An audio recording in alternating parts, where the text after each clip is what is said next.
Welcome to mega 9 TV. నేను మీ Janani. Young tiger NTR Koratala Siva combination లో వచ్చిన మోస్ట్ అవైటెడ్ మూవీ దేవర. భారీ అంచనాల మధ్య పాన్ ఇండియా స్థాయిలో శుక్రవారం విడుదలైన ఈ చిత్రం బాక్స్ ఆఫీస్ వద్ద మిక్స్డ్ టాక్ ను సొంతం చేసుకుంది. అయినప్పటికీ ఎన్టీఆర్ మానియాతో కలెక్షన్ల వర్షం కురిపిస్తోంది. ఇదిలా ఉంటే తాజాగా దేవర మూవీ పబ్లిక్ టాక్ పై ఎన్టీఆర్ ఫస్ట్ టైం రియాక్ట్ అయ్యారు. ఈ టాక్ అస్సలు ఊహించలేదని, అభిమానుల అపురూపమైన స్పందనతో ఉబ్బి తబ్బిపోతున్నామని చెప్పుకొచ్చాడు దేవర. దేవర మూవీ తొలి రోజే 172 కోట్ల గ్రాస్ వసూళ్లను రాబట్టినట్లు చిత్ర యూనిట్ అధికారికంగా ప్రకటించింది. మూవీ టాక్ ఎలా ఉన్నా కలెక్షన్ల సునామీ సృష్టిస్తుండడంతో బాక్స్ ఆఫీస్ వద్ద భారీ వసూళ్లు రాబట్టే అవకాశం ఉన్నట్లు ట్రేడ్ వర్గాలు అంచనా వేస్తున్నాయి.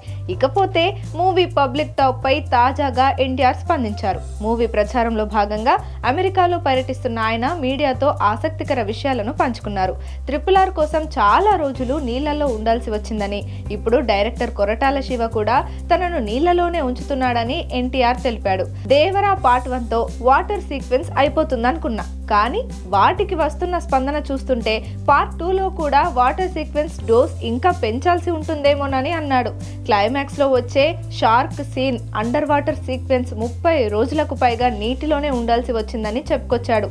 VFX ద్వారా వాటర్ క్రియేట్ చేసి అది నిజమైనదిగా కనిపించేలా చేయడం చాలా కష్టమని, ఒక నటుడిగా VFX ఎంత కష్టమైన పనో నాకు తెలుసంటూ మూవీకి సంబంధించి ఎన్నో విషయాలను పంచుకున్నాడు. ఇక దేవర పార్ట్ 2 కోసం మరింత కష్టపడి అందరూ మెచ్చేలా ఆ చిత్రాన్ని తెరకెక్కిస్తామంటూ చెప్పుకొచ్చాడు.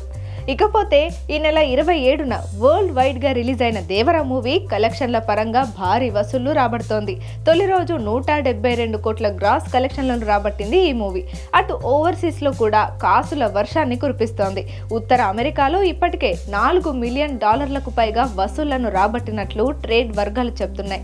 ఎట్టకేలకు దేవర ప్రేక్షకుల ముందుకు రావడంతో ఆయన అప్కమింగ్ మూవీస్ పై క్యూరియాసిటీ నెలకొంది.